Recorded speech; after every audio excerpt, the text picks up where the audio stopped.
గేదెని మానభంగం పగ్గ ఏ రోడ్డు పక్క నుంచి పగ్గం పట్టుకొచ్చేసి 4 కాళ్ళు కట్టేసి గేదెని పడగొట్టేసి దాన్ని మానభంగం చేసి గేదె లేకుండా చేసేసారండి.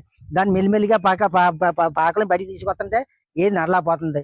అప్పుడు దాటగారికి ఫోన్ చేసి పశువుల దాటగారికి ఫోన్ చేసి ఆయన రప్పించి 4 ఇండేసి చేయించి ఆయనతో మాట్లాడితే గేదెని ఎవరో రేపు చేశారు, పడగొట్టేశారు. వేరే ఎత్తులు మీకు తెల్లదండి, నాకు తెల్లదు, నాకేమీ తెల్లదండి, ఆ ఎత్తులు మాట చూద్దామని మీరు వదిలించేయమన్నాను.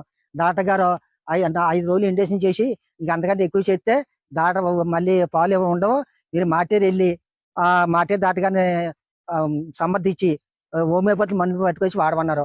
నేను పట్టుకొచ్చి హోమియోపతి మందులు వాడతానండి.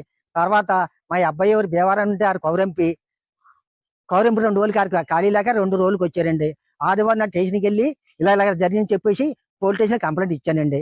ఇచ్చినప్పుడు ఆదివారం వారం అయిపోయింది, నాకు ఎటువంటి సందర్భం అందలేదు. అందకపోతే నేను ఆదివారం నాడు